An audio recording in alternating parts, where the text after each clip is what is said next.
There lived a girl named Amina in a small village near Kumasi, Ghana. She was the quiet type, the kind of girl who never raised her voice and never asked for too much. Life had trained her to survive in silence. Her father had died when she was barely 6, and within a year, her mother remarried a man who brought with him a woman named Akua and her daughter, Efua. Efua was everything Amina wasn't: loud, beautiful, ambitious, and arrogant. She had her mother's full love and the village's full attention. While Amina washed the clothes, carried water on her head, and worked the cooking fires, Efua braided her hair in front of the mirror, talking about boys and dreams of city life. From a young age, Amina learned her place. She was the forgotten child, the one who stayed in the shadows so the stars could shine brighter. But she never complained, not even when she wore torn sandals to school, while Efua strutted in new shoes every term. She kept her hurt tucked behind her teeth like a secret too dangerous to let out. When Efua turned 22, she was married off to Kweku Mensah, a wealthy blind man from Accra. The man, though sightless, was no fool. He was sharp-tongued, respected, in business, and known for his quiet discipline. Many believed he would one day become one of the country's richest exporters. The wedding was lavish, filled with gold-trimmed kente, dancers, and drummers echoing pride through the hills. Amina watched from the kitchen doorway. 2 months later, the same Efua who had been carried like a queen came storming back home with dust on her heels and venom in her voice. She slammed her suitcase on the ground, announcing she was done being the nurse to a blind man. "He thinks I'm going to live like a prisoner?" she shouted. "Cleaning up after him, guiding him around like a child. I'm not his maid." Akua tried to calm her, but Efua was done pretending. She had left Kweku without a word and had no plans of ever returning. The village began to buzz. People whispered. And not long after, Kweku's elder brother and a family representative came knocking. "If your daughter doesn't return," they said coldly, "this marriage will be annulled. The disgrace will fall on both families." Akua panicked. The alliance had been her biggest achievement, a union with a wealthy, respected family. It had elevated her status. Losing it meant losing everything, including her pride. And so she did what selfish hearts often do when cornered. She looked at Amina. "Put on Efua's clothes," Akua told her that night. "You will go to Accra in her place." Amina froze. She thought she had misheard. But the look in Akua's eyes was sharp, cold, and terrifying. "He cannot see you," she continued. "He won't know the difference. You're quiet, obedient. You'll do as you're told." And Amina, with no say in her own fate, was shoved into the life her stepsister discarded. 3 days later, she arrived at Kweku Mensah's home in Accra. A sprawling compound lined with mango trees and guarded by stone lions. The gate opened slowly, like a mouth swallowing her whole. She wore a yellow and red kente dress, one of Efua's old ones. Her heart pounded with every step she took inside the mansion. Kweku was sitting on the veranda when she arrived, his dark glasses hiding the questions in his eyes. He turned toward her when he heard the footsteps. "Efua?" he asked softly. Amina swallowed hard. Her lips trembled. But in that moment, surrounded by strangers, lies, and the fear of being cast out again, she nodded. "Yes," she whispered, and just like that, Amina became another man's wife, in name, in silence, and in shame. But deep inside that house, someone had already begun to suspect the truth, and soon, something would happen that would change everything. Amina's first night in Kweku Mensah's house passed in heavy silence. The mansion was large, almost too large, and every hallway echoed with quiet judgment. The servants moved carefully around, her bowing their heads politely, but Amina could feel it. The slight hesitation, the confused glances. They knew something was off. but no one dared to speak it. Kweku, on the other hand, was calm. Almost too calm. He had always been a quiet man, but beneath that stillness was a mind that missed nothing. Though blind, Kweku had learned to see with his ears and feel the world, with his instincts. He had noticed the difference immediately. Her footsteps were lighter. Her perfume was different. Even her silences felt unfamiliar. Afua had been loud, impatient, always rushing. But this version of her was softer, more careful, like someone constantly trying to avoid making a mistake. Still, he said nothing. He asked her questions from time to time. How her day was, if she needed anything, what she thought of the music playing in the background, and Amina, with shaking hands and a quiet voice, would answer him. Her lies were simple, short, and carefully crafted. But lies are like termites. They eat from the inside out. 2 weeks passed, and the house began to change. Kweku, though reserved, started spending more time around her. Not as a husband would with a wife, but as a man deeply curious about the person sharing his space. He would ask her to describe the garden, the clouds, the colors of the sunset. Amina, unsure at first, began to open up. "There's a mango tree outside," she said one evening, sitting near him on the veranda. "Its leaves are dark green, almost glossy, and today I saw 2 birds fighting on its branch." Kweku smiled faintly. "You've never told me that before." Amina's hands froze in her lap. She had slipped, but he didn't press it. Instead, he turned his head slightly and said, "Your voice, it's changed." She said nothing. That night she sat in the guest bedroom, her bedroom, and cried quietly into the pillow. She missed her mother, missed the small, broken home that at least didn't ask her to live a lie. Every day she was living someone else's life, wearing someone else's name, and slowly breaking into pieces, and she wasn't the only one watching her crumble.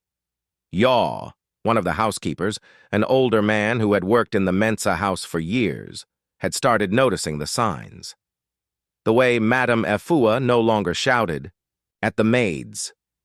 The way she avoided looking into mirrors, the way her hands shook whenever Kweku came too close. Yaw wasn't a fool, and one afternoon while Amina was in the kitchen alone, he stepped in.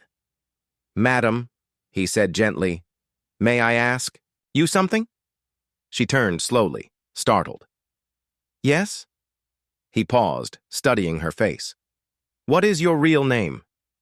Amina's blood ran cold. Her heart began to pound so loudly she thought he might hear it. I don't know what you mean," she whispered. Yaw nodded once, slowly. "I see. Forgive me." He left quietly, as if the conversation never happened. But it had. And now, the truth wasn't just under the surface. It was starting to crack through. What Amina didn't know was that Yaw wasn't the only one asking questions. Someone else from Kweku's past was returning, and that person was carrying a truth that could destroy them all. The air inside Kweku Mensa's house grew heavier with each passing day. Amina tried to carry on, to cook his meals, describe the sky, play soft music in the evenings, but even she could feel the walls watching her. There was a rhythm to lies, and hers were starting to skip. Kweku, though gentle, had become more inquisitive. He asked questions that no longer sounded casual. "Do you remember the poem you once recited to me? The one about the river spirits?" Amina hesitated. She barely knew anything about Efua's habits, let alone poetry. "I don't recall it clearly," she murmured. Kweku nodded slowly. Strange. It used to be your favorite." That night he didn't come out for dinner. Meanwhile, Yaw had grown quiet too. He did his work silently, but with a strange look in his eyes every time he crossed paths with Amina. It wasn't anger or suspicion anymore. It was pity. Amina began to realize that the lie wasn't just weighing on her. It was poisoning everything around her.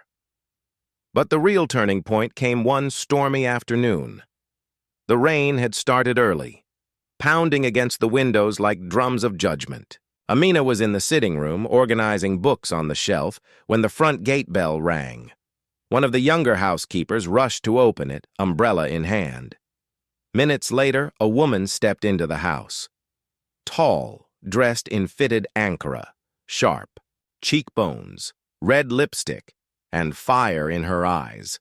It was Adwoa, Kweku's former fiancé. The moment Amina saw her, something inside her sank. She had heard of Adwoa only once in passing, how their engagement had been broken off after rumors of betrayal. No one knew the full story, but seeing her now, it was clear. This woman hadn't come for tea. Kweku's voice echoed from the hallway. "Who's there?" Adwoa smiled thinly. "It's me, Kweku. Adwoa, I've come to speak." Amina's hands trembled.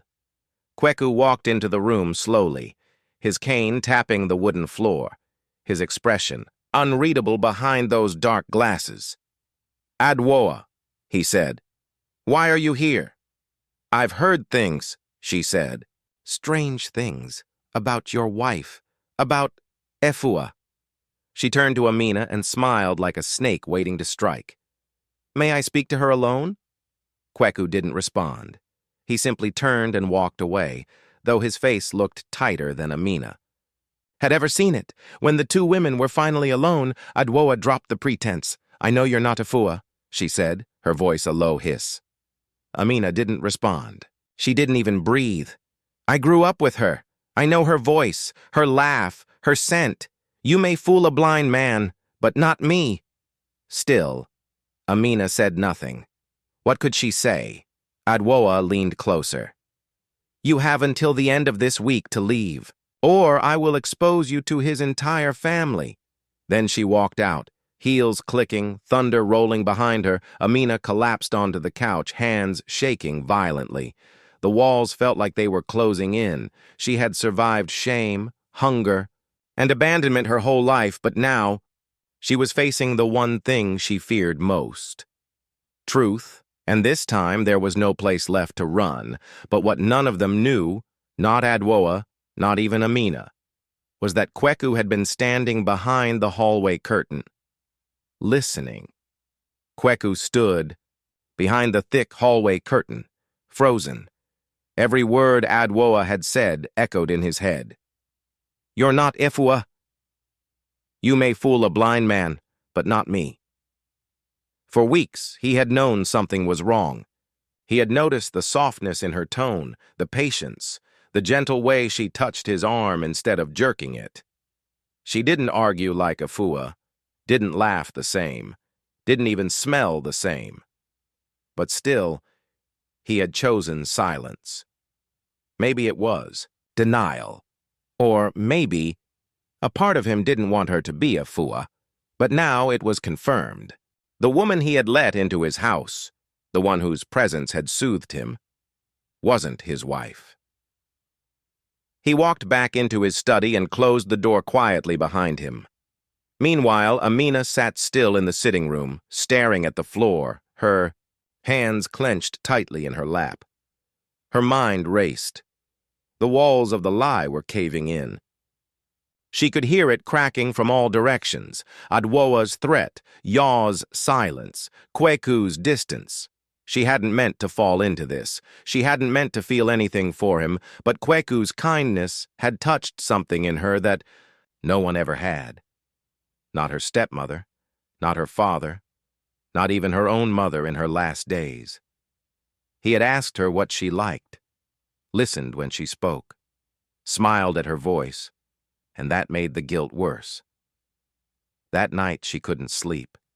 She sat near the window, watching the rain drip from the mango tree outside, heart aching. The next morning, she woke up to a folded note on the floor beneath her door. "Meet me in the garden. K." Her breath caught in her throat when she stepped. Into the garden, the sun had just started to rise. The dew sparkled on the grass like glass, and birds chirped like they didn't know a storm was coming. Kwaku sat under the big tree with a flask of tea beside him. His dark glasses covered his eyes, but his expression was unreadable. Amina approached slowly. "I got your note," she said quietly. He patted the bench beside him. "Sit." She obeyed, barely breathing. There was a long silence before he spoke. "You know, when I first met Afua, I knew we weren't going to be a love story," he said. "But she was bold, ambitious. She said all the right things. She made promises, so I accepted it." Amina remained still. "But you—" He turned his head slightly toward her. "You were something else entirely." Her lips trembled. "Kwaku, He raised his hand to stop her. "Let me finish. I listened to you describe the sky. I tasted the warmth in your cooking. I heard your voice shake every time you tried to be her. And I wondered, how long will this girl punish herself for something she didn't create?" Tears began to form in her eyes. "I knew Amina," he said. "Not from the first day, but not long after. I just didn't say it. I wanted to know who you really were beneath the fear." She let out a sob, soft, strangled, and covered her face with her hands. "I didn't want to lie," she whispered. "They made me. They said you'd never know." "I am blind," Kwaku said quietly. "But I'm not stupid." A long pause fell between them. She looked up at him, face wet. "So what happens now?" she asked, voice small and scared. He poured her a cup of tea, still not smiling. "That depends on you," he said. "Because Adwoa's coming back tonight. With my brother. They want to drag your truth into the light. But before they do that—" He finally turned his head toward her again. "I want to hear it from you. Who are you, Amina? Why are you here?" And just like that, the moment had come. She had one chance to speak, to confess, to reclaim herself before others buried her in shame. But with the truth would come consequences she might not be ready for. Amina sat still, the cup of tea untouched in her lap. Her fingers trembled as she looked at the man beside her, the man who had every reason to hate her, but hadn't. "I was never supposed to be here," she said finally, her voice shaking. "I'm not Afua. I'm her stepsister. My name is Amina." Kwaku didn't flinch. He just listened, silently, his head slightly bowed. "They forced me. Mama Akua and Efua. When she ran away, they said it would shame the family. They told me I had no choice, that you wouldn't know, because you couldn't see." Amina blinked fast, trying to keep the tears from falling again. "I didn't come here to fool you. I came because I was tired of being nothing." Her voice cracked with that last word. "All my life I've been nothing. I've been the extra girl, the one who stays quiet so others can speak, the one who washes dishes while the other wears lace and gold. So when they said I had to pretend to be her, I told myself it was just for a few days, just until they fixed it. But the days kept going. And then I met you." Kweku's fingers, resting calmly on his knee, curled slightly. "You listened. To me. You asked what I thought. No one ever cared about what I thought." Amina finally turned to look at him, her face open, raw. "I know I lied, and I know you didn't deserve that. But I never meant to hurt you. I just didn't know how to stop without losing everything." The wind picked up slightly, rustling the leaves above them. After a long pause, Kwaku let out a breath. "Thank you for telling me." That simple sentence hit her harder than anything else. "I should hate you," he said, his voice lower now. "You let me believe something that wasn't real. You let me trust a lie." Amina looked down, her lips trembling. "Again. But strangely, I feel more betrayed by the people who pushed you into this," he continued. They thought I was a fool, a burden, a man too broken to notice the world shifting beneath him. Then, finally, he turned his face toward her. You are not Efua. You are not like her. And thank God for that. Amina's eyes widened. You brought peace into this house, Kweku said. Real peace. Do you know how long I lived in noise, in chaos? You brought silence. The good kind, the kind that lets a man breathe. Tears streamed down her face now, freely. I don't know what comes next, he admitted. But I know this. Tonight, my brother and Adwoa are coming. They want answers. They want punishment. But I've already heard your truth. And I will speak mine, too. Amina looked at him in disbelief. You're not sending me away? Kweku finally gave a faint smile, the first real one she had ever seen on his face. No, he said, not yet. But deep inside, both of them knew the hardest part wasn't over. The storm hadn't passed. It had only begun to gather. That evening, just as the sun dipped low behind the hills, the sound of a car pulled into the driveway. Adwoa was back, and this time, she hadn't come alone. By the time the car pulled, up to the gate, the house had gone still. Even the air felt heavy, like the wind itself was waiting to see what would unfold. Amina stood behind the living room curtain, her heart thumping like a drum in her chest.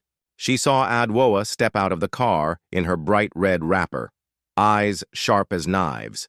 Beside her was a tall, broad-shouldered man in a dark shirt, Kweku's older brother, Nana.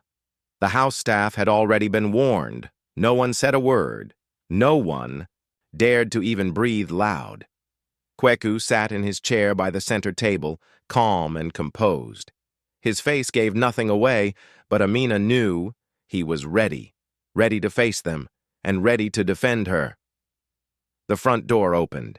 Adwoa stepped in first, scanning the room like a queen inspecting a battlefield. Nana followed with a frown on his face and tension in his walk.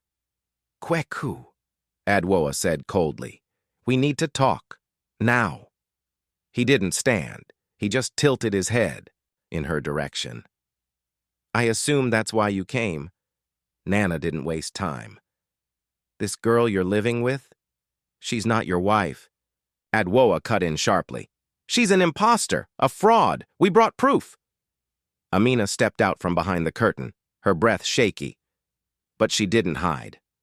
I know, Kweku said simply. Adwoa blinked. What? I said. I know she's not Efua, Kweku repeated, his voice calm but clear. I've known for weeks. You've... Nana's eyes widened. And you still let her stay here?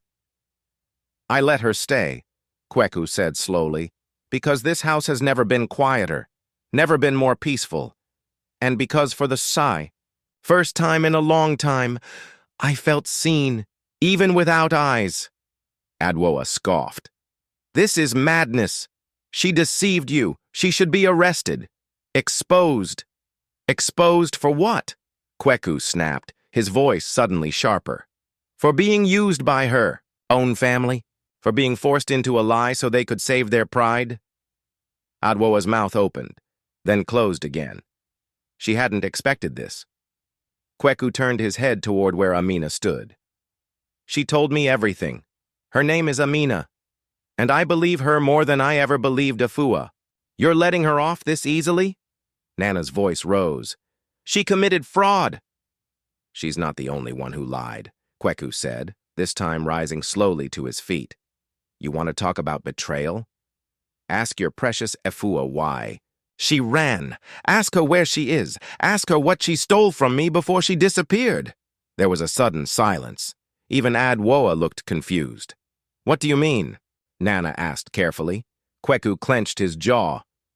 She emptied one of my accounts before she left. Thousands of CDs. Gone. Disappeared with her. And now, the girl she left behind is the one standing here being blamed? Amina's eyes widened. She didn't know that part.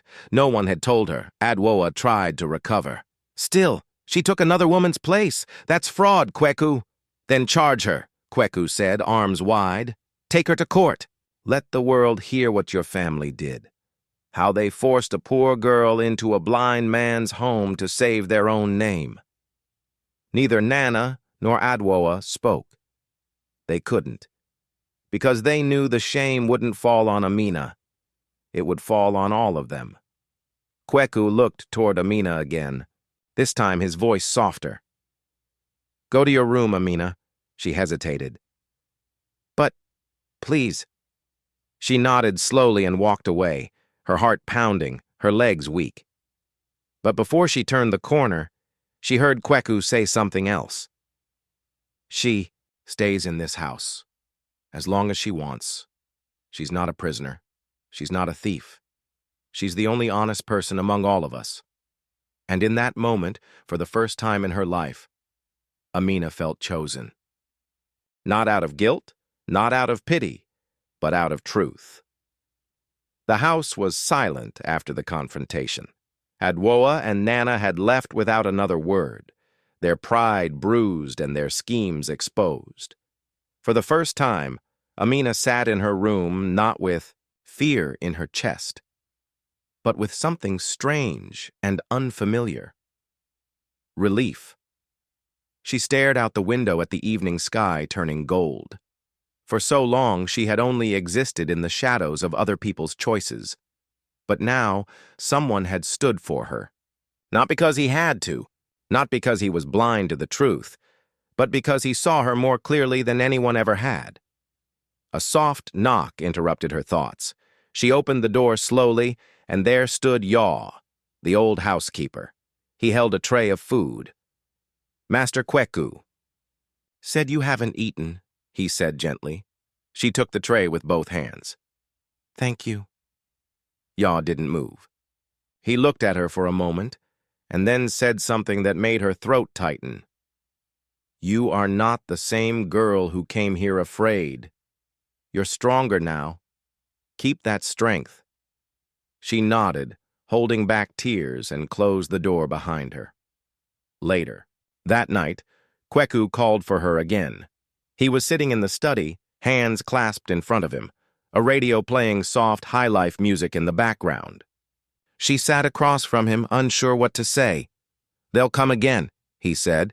Maybe with lawyers, maybe with more lies. But I won't let them use you again. Amina looked down. You don't owe me anything, Kweku. But I want to, he said softly. That matters more. She finally raised her head to meet his gaze. Even behind the dark glasses, she could feel the warmth in his face. I've spoken to a lawyer, he added. Your name isn't legally on anything. That means no one can accuse you of theft or impersonation. You're clean, Amina. You're free to leave. Her heart dropped. Leave? She whispered. Yes. If you want to, he said carefully. I won't stop you. You've done enough. You were forced into this. If you wish to go back to your village, I'll arrange everything. I'll make sure you have a place of your own. Amina looked at him for a long time. No one had ever given her a choice before. But now that she had one, it terrified her. What if... She paused, her voice quiet. I don't want to go? Kweku turned slightly toward her. Then stay, he said. Not as a fua, not as a lie, but as Amina, you, the girl who taught me to see the world in new colors. Tears welled up again, but this time they didn't come from fear. They came from freedom. She nodded slowly. I want to stay. Kweku smiled, more gently this time. Then that's settled. And just like that, the girl who had once been nothing, just an invisible stepchild in a dusty village, had been given the one thing she never thought she'd have, a life that was hers. A name spoken with kindness, and a love not born from pity, but from truth. But the final test hadn't yet come, because far away in a city hotel, Afua had just returned, and she was ready to reclaim the life she thought Amina had stolen. Afua returned like a brewing storm, quiet at first, then roaring with rage. No one knew where she'd been all these months. Rumors swirled. Some said she had run away with a man in Nigeria. Others claimed she had tried to start a business and failed. The truth? She'd been living in a cheap hotel on the outskirts of Kamma, burning through the stolen money, waiting for the drama to die down. But when word reached her that her stepsister had not only taken her place, but had somehow been accepted by Kweku, even defended by him, she snapped. "She has no right," she screamed at her mother, who cowered on the other end of the phone. "That village rat thinks she's a wife now?" Mama Akua pleaded with her to stay quiet, to let it go. But Afua had never been one to let anything go. A week later, she walked into Kweku's compound in a bright yellow dress and bold red lipstick, eyes blazing. The security guard tried to stop her, but she pushed past him like she still owned the place. Kweku was in the garden with Amina when Afua burst through the gate. "Well, well, well," she said, arms crossed, voice dripping with venom. "Look what the blind man kept." Amina froze. Her fingers gripped the edge of the bench. Kweku turned his face toward the voice, instantly recognizing it. "Afua," he said flatly. She laughed bitterly. "Miss me?" "No," he answered. Afua's eyes darted toward Amina. "You really let her replace me, Kweku? A maid pretending to be a queen?" Amina stood, her face calm. But her voice, when she spoke, was no longer small. "I never wanted your life," she said. "I was forced into it. I tried to survive it. And somewhere in that survival, I found myself." Afua sneered. "You'll never be me." "I hope not," Amina said, meeting her eyes. "Because being you looks exhausting." Kweku stood now too. "You came here for what? To reclaim a title you threw away? You never loved this place. Or me. You loved the lifestyle." Afua turned to him. "You think she's better than me? She tricked you." "She told the truth," he said simply. "Eventually. And when she did, she stayed. You ran." Afua's smile cracked. "You'll regret this," she snapped. "No," he said. "I've only regretted not seeing you for who you really were. Until now." There was nothing more to say. Afua stood there shaking with fury. But the war she had come to restart was already over, not because she lost, but because Amina no longer needed to fight her. She walked out without another word. That night, Kweku and Amina sat together in the same garden. No drama, no secrets, just silence, the good kind. "Do you regret anything?" she asked him quietly. "Yes," he said with a small smile. "Not meeting you sooner."